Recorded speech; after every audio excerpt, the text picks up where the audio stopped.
Hello, hello, hello. So, what we have here are the notes.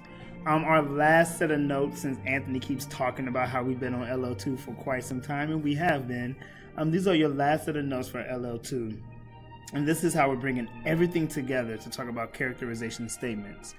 So, understand at this point, we've done three main things. We've looked at action, dialogue, and thoughts from characters to identify what that character values.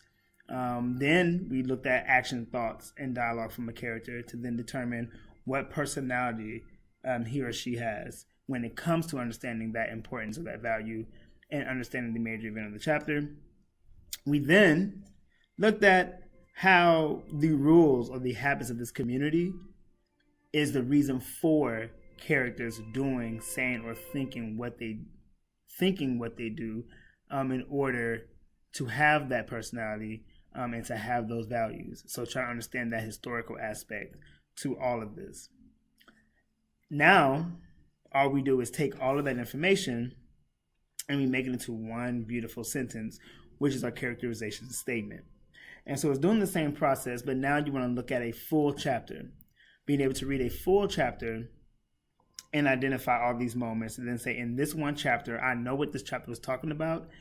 And because of the topic of the chapter, I know that the character feels or is showing this personality about this situation because what's important to him or her is blank. And then it should be a nice, clear, almost like pretty much like a key point summary.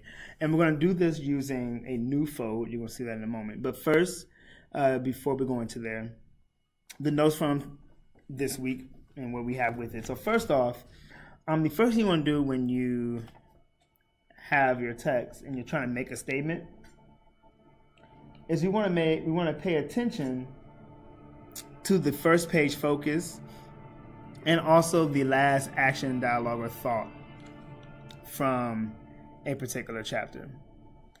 So the first page focus is important because it kind of just tells you, just like we think about like regular papers, and our introduction informs readers of what they are going to read about in this paper. The same thing for the first page of a chapter.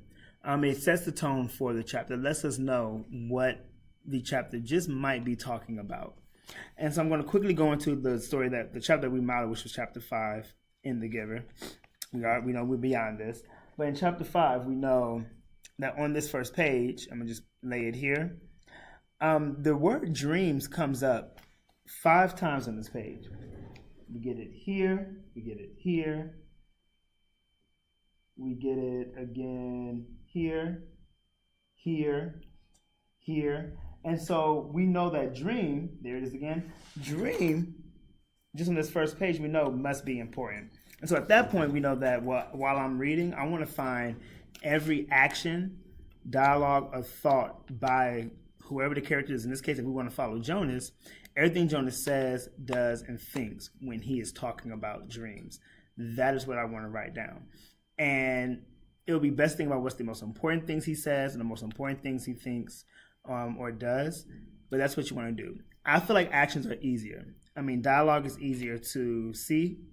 Actions are the second easiest thing to see, but I think they give more room for us to interpret what's going on. And so I like to identify actions more and then wait for certain dialogue that seems to be really strong for me. And then this last ADT, the action, dialogue, or thought we're going to get to in a moment when I show the model. Once you do that, we have a spectrum that we talked about. And so our spectrum is basically, and I'll quickly do that on a separate sheet for you. What we want to do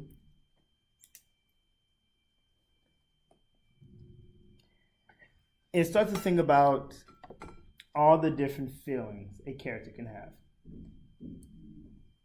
On one extreme, that character can be excited, worried, scared, confused, maybe even surprised. On another end, So think about all the highs, things that give that character energy. It makes them kind of like their heart increase, their heart rate increase, things of that nature. Over here we have the mad, sad, depressed, disappointed, embarrassed. So things that kind of make the character be at their lowest low. And then the middle is all about changes in life or routine.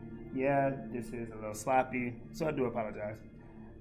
So we then, as it says here, once we identify different actions, different thoughts, or different dialogue from these characters, we then want to place them along the spectrum. So when the character, for example, when Jonas in chapter 5 says about his dream, I'm going to jump right into it. He shifted in his seat and frowned. That action is showing that Jonas feels nervous. He's a little scared. He's uncomfortable about talking about this dream. And so he's somewhere on this end. And so he's feeling very just embarrassed about the dream that he's about to tell. And so we'll put Jonas shifted in his chair and frowned on this side. So Jonas shifted in his chair and frowned. All right, so that's two. So as you read through, when you find evidence, you want to place that evidence along the spectrum where you think it fits. From that point, and I'm gonna put 3 and 4 down together because they do work, and you can use them alternate. Like you can use them alternatively. I want to say, I think that's not the word, but you can alternate them. So with that, you can match personality trait with the common ATD, or you can determine a value based on common ATD. So once you identify your evidence, you want to go into your notes, which we have with all the different traits and definitions, and you want to ask yourself, what trait fits with the evidence that I have? What personality is this character showing based on this one particular action, dialogue, or thought? Same thing for the value. You want to ask yourself, what is important to the character? And sometimes this is always easier for me to think about the value first. And it's always best if you focus on the last action, dialogue, or thought. And so I'm going to go back in chapter 5, and I'm going to go to the very last thing that Jonas did. And it's he very briefly and guiltily, he tried to grasp it back. It is the dream, which is the stirring that we know later on is what this is about. And so what we said in class, that shows that he's kind of disappointed that he took this pill to get rid of this dream. And so I'm going to put it here, Jonas tried to grasp the stirring back. Yeah, back is actually including that in there. And so if I were to look at this, I want to ask myself, well, what's important to Jonas? If Jonas is trying to grab something back, something that he just took a pill to get rid of, or that's supposed to get rid of, what does that tell you about what he finds to be important? And we know that the dream that he's talking about showed that he has feelings for Fiona, that he really likes Fiona. And so being able to have feelings or being able to feel is something that's really important to Jonas. And we can use that looking at this evidence here. And then even in this moment, if he's trying to get something back, the best trait that we came up with from our list is that it shows that he was sensitive.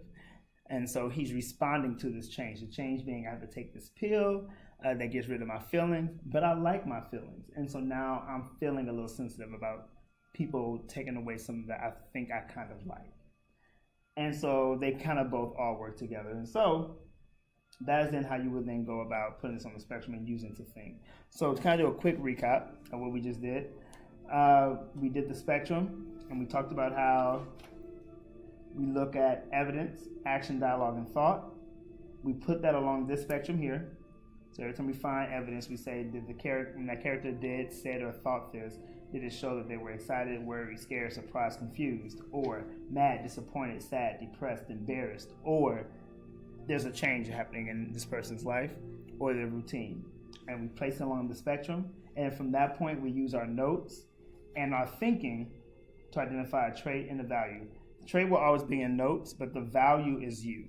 You have to sit back and say, what must be important to this person for them to want to do this last, for them to want to say this last, for them to want to think this last. And then there should be multiple pieces of evidence throughout that support that. All right? So that's the first part. Once you have that, we have this fold. And you're going to see everything kind of like just come to fruition. So here's your fold. And I just opened it up. So we do a fold over, and then we fold this back over, and so it looks like this. Your characterization statement goes at the top, and you literally write out exactly what you determined based on your evidence. Jones is characterized as a sensitive character, which we said, who values being able to feel, which we said, because, and this is the part, and you want to think about, well, why does he want to feel? Because he took a pill that got rid of his sterns, so his feelings were taken away from him. You could also just say because of having to take a pill that gets rid of his sterns. And that's perfectly fine. It all makes sense. And this ends up being your rule. So how does the rule connect to why all this happened? And as I said earlier, this is bringing everything together. Our trait work, our value work, and our rule work, LL2. The triangle, we start with our chapter. And what was the chapter about? Now, what you didn't know is as you read through the chapter, you found out dreams were really stirrings. And so instead of saying Jonas has a dream, it's more about Jonas has a stirring. And then when you open up the fold, now you have your text evidence. And so here, we want to find out what are the two moments. And you always go with your last. So here's my last piece of evidence. So always go with your last piece of evidence because that gave you your value and it gave you your trait. It was your key evidence. And so you should be able to find the second one from that point. So always start there with this little wavy line because once we get done, we annotate what it connects to in our characterization statement.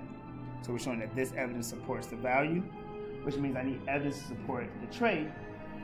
And I went in and we found the second piece of evidence that shows Jonas being sensitive, but also shows Jonas wanting to feel. And this one connects because he still wants to stir. He still wants to feel. So even though I'm using this to support the trait, it still shows that it supports my value. And that's pretty much that. So that's all we have to do with this. Now moving forward, eventually we'll have to then explain. That's what we're missing here. So then in your own words, I need to know, like when you pick this, well then why? How does this evidence actually show value and wanting to feel? How does this evidence show being sensitive? And then you will have to explain that. But for right now, this is it. All right? So that is the end of our LL work. There you are.